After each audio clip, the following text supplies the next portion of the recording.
vamos então agora estudarmos a nossa lição da próxima semana, pois o título da nossa lição de número 11 do Guia de Estudos da lição da Escola Sabatina é Ansiando por Mais. Mas eu vou ser sincero para você, esse título para mim não me ensinou nada, não me disse nada sobre aquilo que é a lição. Então eu preferi fazer uma mudança no título, que para mim pelo menos facilitou o estudo, né, e a compreensão do tema, para que eu pudesse apresentar para você de uma forma bem simplificada. Então eu creio que o título melhor seria Tipos ou Exemplos que Apontam para Realidades Espirituais Maiores. Este é o tema da semana. Nós vamos estudar sobre tipos ou exemplos, especialmente em Hebreus 4, que apontam para realidades espirituais maiores. Vou dar um exemplo para você, só para começarmos com este conceito de tipo, ou exemplo para você entender. Todo o ritual sacrificial do Antigo Testamento, onde cordeiros eram sacrificados, é um tipo ou um exemplo de uma realidade espiritual maior, ou seja, a morte, o sacrifício de Jesus, o Cordeiro de Deus, no lugar de cada pecador.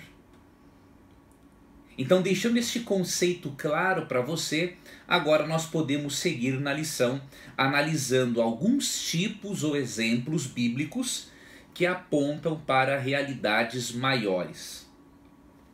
O primeiro que a lição nos apresenta é o de 1 Coríntios 10, e ele é bem interessante.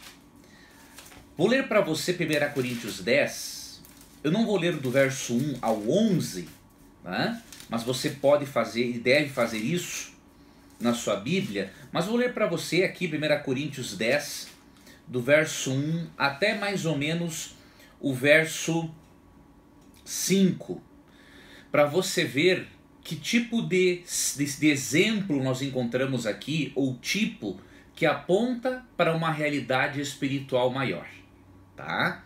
Isso é importante porque exemplos ou tipos são recursos pedagógicos que facilitam a nossa compreensão de algo que Deus quer nos transmitir, e por isso ele se utiliza muito disso na Bíblia. 1 Coríntios 10, vou ler aqui para você na Nova Versão Transformadora, tá? Diz assim, 1 Coríntios 10, 1 a 5. Irmãos, não quero que vocês se esqueçam do que aconteceu muito tempo atrás, quando nossos antepassados foram guiados por uma nuvem, os israelitas, não é? Que ia adiante deles, e atravessaram o mar.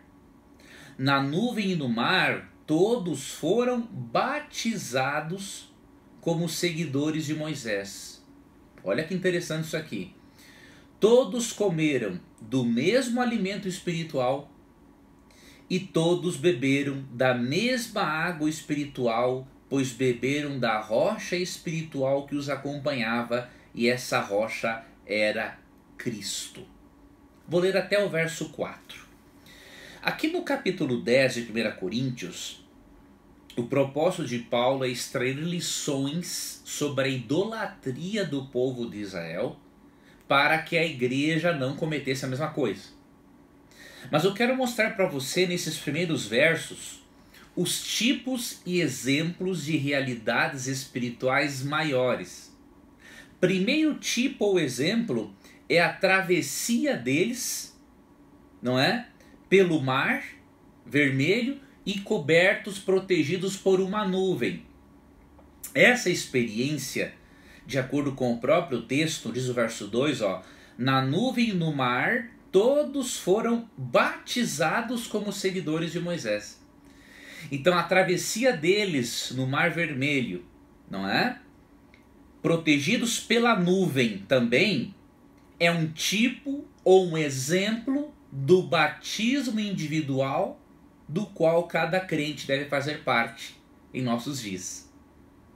Então veja que interessante. Ele aponta um evento passado que aconteceu com Israel. Eles passaram pelo Mar Vermelho, entre aspas, né? Foram batizados. Eles foram cobertos por uma nuvem, protegidos por ela, né, do calor do dia. Então, simbolicamente, eles foram batizados. Então, isso é um tipo ou um exemplo de uma realidade espiritual maior, que é o batismo por imersão e individual, pelo qual todo crente passaria para expressar a sua fé em Cristo. Nesse mesmo capítulo, existem ainda mais tipos ou exemplos de realidades espirituais. No verso 13 é dito assim, ó: todos comeram do mesmo alimento espiritual. Óbvio que a referência aqui é ao maná, que era um alimento que caía para eles do céu, de acordo com Êxodo 16. Mas o maná não deixa de ser um tipo ou um exemplo do Senhor Jesus Cristo. Você percebe que tudo se centraliza em Jesus? Vou ler aqui para você um texto que está em João 6:48, para você ver como que Cristo se apresenta aqui. João 6:48 diz assim: sim, eu sou o pão da vida. Ou seja, o pão que caía do céu, o maná, era um tipo ou um exemplo do pão que cairia do céu para salvar a todo pecador, do alimento espiritual que alimentaria a alma de todo ser humano, que é Cristo Jesus. Então Jesus mesmo se identifica como o pão da vida. E curioso é que no versículo 4, ele identifica também a Cristo como sendo a água, a rocha da qual eles beberam. E todos beberam da mesma água espiritual, pois beberam da rocha espiritual que os acompanhava, e essa rocha era Cristo. Ou seja, a água que eles beberam da rocha, quando Moisés bateu na rocha e saiu água, né? Aquela água que mata a sede física, era um tipo ou exemplo da água espiritual que é Cristo, que mata a nossa sede espiritual. Então você percebe? Tipos e símbolos são muito usados no Antigo Testamento para falar de realidades espirituais maiores, futuras, que se cumpriram boa parte delas no Novo Testamento. Tá? Então este foi o primeiro tipo ou exemplo que aprendemos, né? A passagem deles pelo mar e pela nuvem, o pão que eles comiam do céu e a água que eles bebiam, tudo apontando para Cristo. Então você percebe que o centro da Bíblia é a pessoa de Jesus Cristo. Um outro tipo e símbolo muito significativo na Bíblia, e eu já o usei para conceituar o que é um tipo, né, ou exemplo, é na verdade o ritual e os sacrifícios.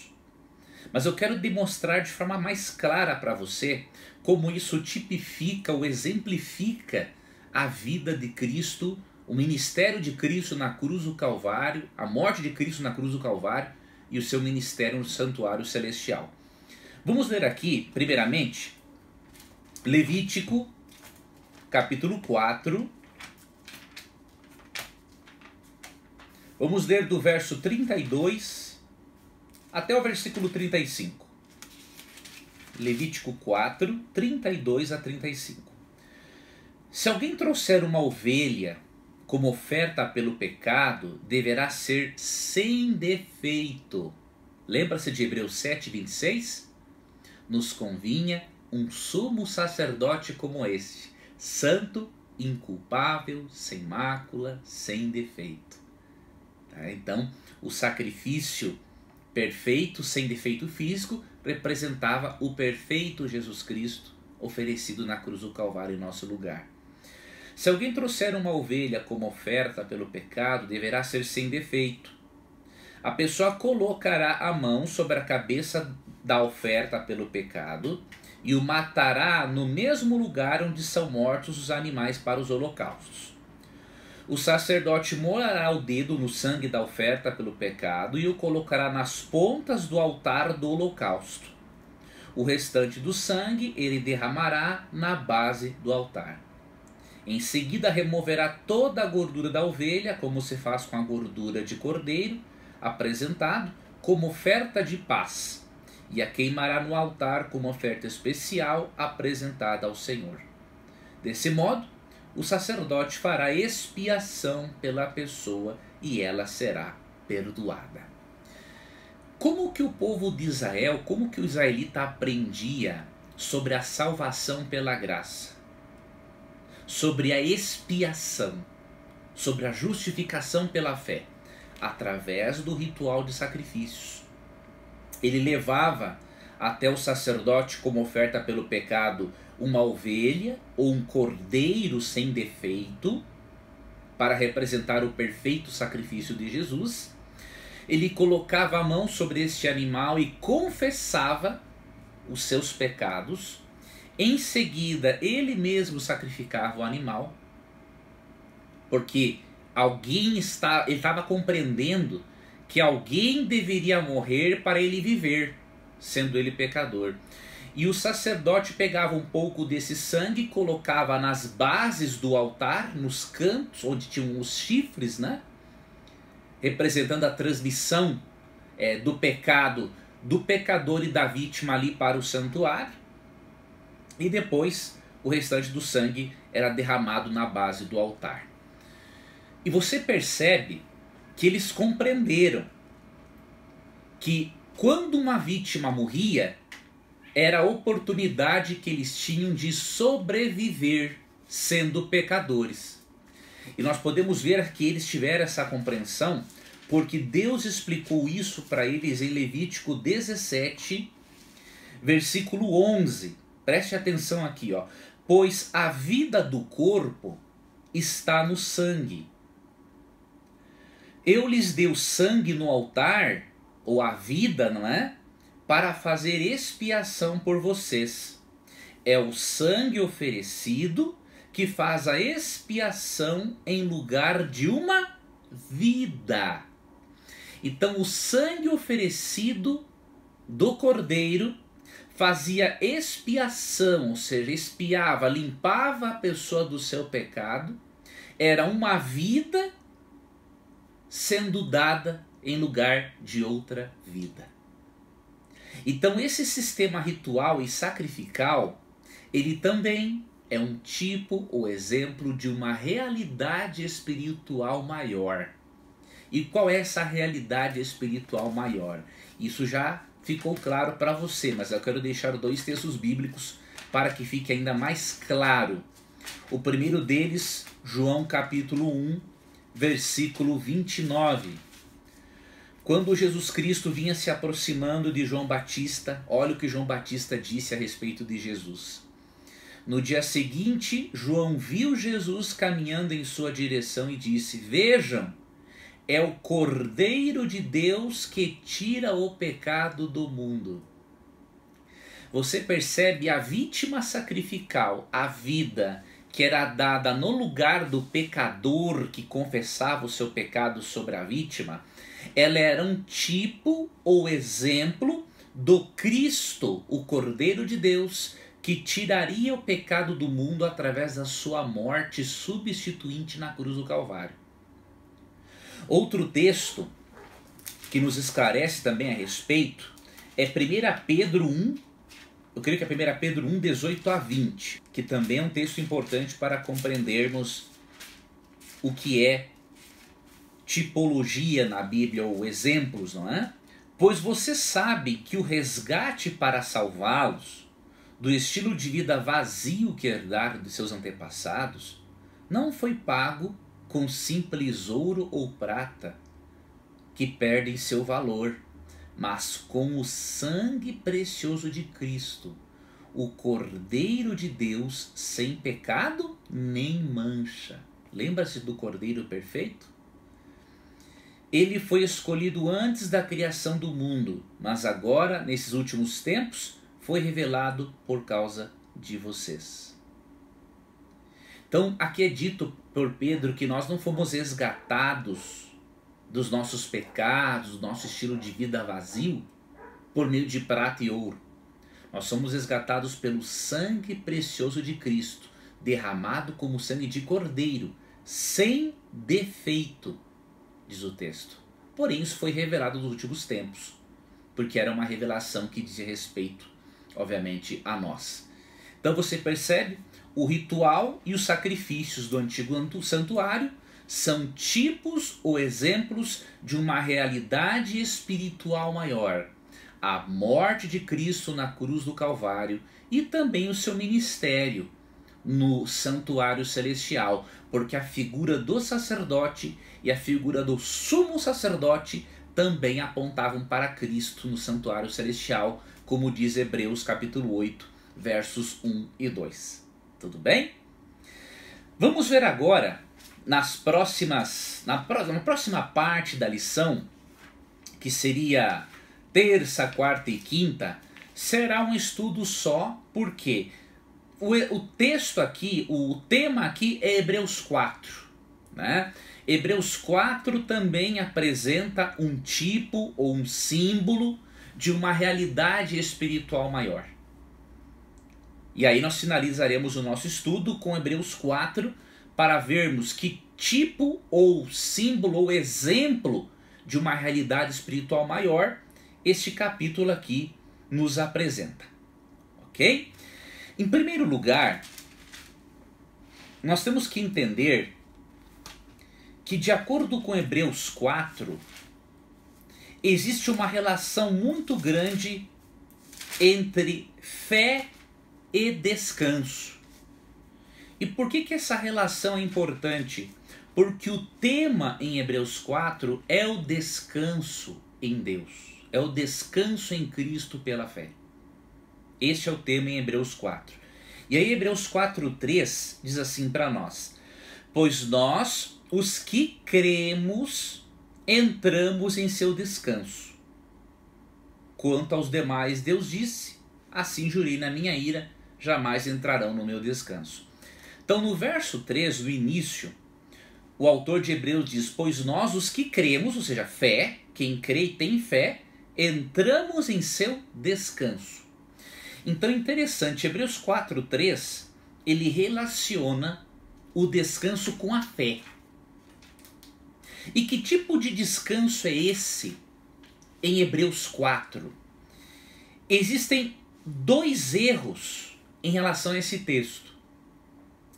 Alguns dizem que Hebreus 4 fala do descanso do sábado, e outros dizem que Hebreus 4 fala do descanso eterno que teremos com Deus logo após a volta de Jesus. São dois extremos que não fazem parte do contexto de Hebreus 4. Quando estudamos Hebreus 4, nós percebemos que o autor está nos convidando a não sermos desobedientes como os israelitas, que não repousaram pela fé em Deus e não desfrutaram do descanso de Deus. Qual era o descanso de Deus? A terra prometida. Eles entrariam na terra prometida e lá, pela fé em Deus e confiança nele, eles entrariam num descanso ainda mais profundo. Um descanso tanto físico quanto mental e espiritual. Mas por eles se rebelarem, uma geração inteira de israelitas durante 40 anos vagueou pelo deserto e não entrou na terra prometida. E aí o autor de Hebreus 4 pede-nos o seguinte: que nós não sejamos como eles, não sejamos como eles, rebeldes, ao ponto de não descansarmos em Cristo pela fé todos os dias. Esse é o convite que ele faz aqui em Hebreus 4. E aqui, no versículo 9, é dito o seguinte: logo, ainda há um descanso definitivo à espera do povo de Deus. É o descanso pela fé em Cristo, e não deixa de ser também uma referência ao descanso eterno que teremos com Deus. Mas você vai ver que o contexto não fala só disso. Ele fala do descanso pela fé em Cristo que podemos e devemos desfrutar a partir de hoje, todos os dias da semana, tá? Verso 10: porque todos os que entraram no descanso de Deus descansam de seu trabalho, como Deus o fez após a criação do mundo. Portanto, esforcemo-nos para entrar nesse descanso. Mas se desobedecermos, como no exemplo citado, cairemos. Então, assim como o povo de Israel deveria, pela fé, ter descansado na terra prometida, você e eu, pela fé, temos que descansar hoje em Cristo, para que possamos no amanhã descansarmos na eternidade, juntamente com Deus, com Cristo, com o Espírito Santo, com os anjos, com todas as pessoas que lá estiverem. Local onde desfrutaremos de um descanso eterno. Você pode estar se perguntando, Leandro, você diz que o tema, então, central não é o descanso eterno, mesmo que o capítulo fale também no descanso eterno, que desfrutaremos em Cristo, mas você disse também que o tema em Hebreus 4 não é o sábado, e não é mesmo. Só que há um detalhe que nós devemos atentar. O autor de Hebreus, para falar do descanso eterno e espiritual que podemos ter todos os dias até o dia da eternidade, ele usou como exemplo desse descanso espiritual o sábado e não o domingo. E aqui há uma informação importante.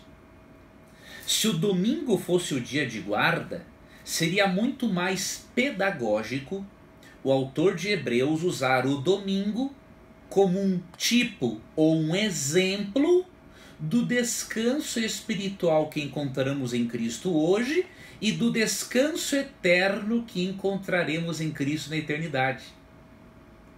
Mas ele não usou o domingo como um tipo ou como um exemplo, ele usou o sábado. Pedagogicamente, isto é correto por quê? Porque o sábado era o dia que eles guardavam. Deus estaria sendo um péssimo pedagogo se, guardando o sábado, ele usasse um outro dia de guarda como tipo ou exemplo do descanso espiritual que eles têm que desfrutar no dia de hoje, nós, não é? E do descanso eterno que desfrutaremos na eternidade com Cristo. Não teria lógica. Então, para ter lógica, o que o autor de Hebreus faz? Aqui em Hebreus 4:4, ele cita Gênesis 2:1-3, que fala do momento em que Deus descansou no sábado do sétimo dia, e usa o sábado como um tipo, um símbolo, um exemplo do descanso pela fé que devemos desfrutar todos os dias até o dia da eternidade, quando descansarmos com Cristo pela eternidade toda, descansarmos das nossas lutas, do pecado, da culpa, de tudo aquilo que nos incomoda hoje. Então veja o que diz Hebreus 4:4. Sabemos que estão prontas as obras da criação, não é? Por causa da passagem que menciona o sétimo dia. No sétimo dia, Deus descansou de todo o seu trabalho. Qual é o sétimo dia? De acordo com Gênesis 2:1-3 e de acordo com Êxodo 20:8-11, o sábado. Então veja, o tema de Hebreus 4 não é a guarda do sábado, é o descanso pela fé em Cristo. Mas o sábado foi usado como um tipo, como um exemplo do descanso espiritual em Cristo que encontramos todos os dias da semana. E sabe para quando que Deus quer que você quando que Deus quer que você usufrua desse descanso? Olha o que diz aqui, ó, Hebreus 4:7. Por isso Deus estabeleceu outra ocasião para que entre em seu descanso, e essa ocasião é hoje. Hoje Deus quer que você aprenda a descansar em Cristo pela fé, não importa o dia da semana no qual você esteja.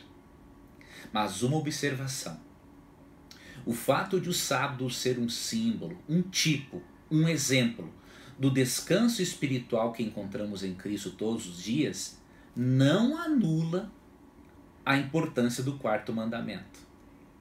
Ambos são complementares. Por quê?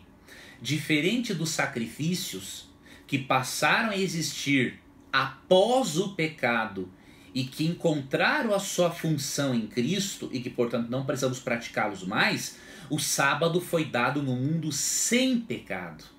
Então ele se constitui num princípio de ordem universal. Ele é diferente dos sacrifícios. em relação à sua temporalidade, né? Sacrifícios dados a partir do pecado. Sábado dado no mundo sem pecado, como um memorial do Deus Criador. Então, o sábado, sendo um exemplo do descanso espiritual em Cristo, que encontramos todos os dias, ele continua em vigor, pois do contrário não teria lógica o autor de Hebreus usar o sábado como um tipo ou um exemplo. E isso 70 anos depois da cruz, porque Hebreus foi escrito aproximadamente 70 anos depois da cruz. Então você veja, se o sábado foi usado como exemplo e não o domingo, 70 anos após a cruz, os judeus cristãos não conheciam, nem passava pela mente deles a ideia que o domingo era o dia de guarda. Então você percebe, essas coisas, elas são claras no texto. Basta nós permitirmos que o Espírito Santo, através da leitura e do estudo, nos dê os insights que precisamos. Aprendemos então que a lição da semana que vem vai falar sobre tipos, na verdade sobre tipos e exemplos que apontam para realidades espirituais futuras. E Deus usa isso como um recurso pedagógico para nos ensinar de forma mais fácil e de forma que fixe melhor em nossa mente as suas verdades espirituais. Eu desejo que a lição dessa semana que virá seja uma bênção para a sua vida, que você compreenda bem esses conceitos. E muito obrigado por sua companhia sempre presente aqui no meu canal Leandro Quadros NT para o estudo desta lição e de outros assuntos. Eu peço que você, ao despedir-se de mim na lição, não deixe de se inscrever no canal e também de ativar o sininho com as notificações. Desta forma, além de você ser informado do conteúdo que aqui é postado, você estará demonstrando para o YouTube que este canal é relevante para você. E isso é importante para o meu trabalho, é importante também para você que me ajuda nesse trabalho de estudo da Bíblia e de evangelização, quando você compartilha esse conteúdo com outras pessoas. Que você tenha um sábado muito feliz, que você tenha um final de semana, uma semana muito abençoada e até o nosso próximo encontro.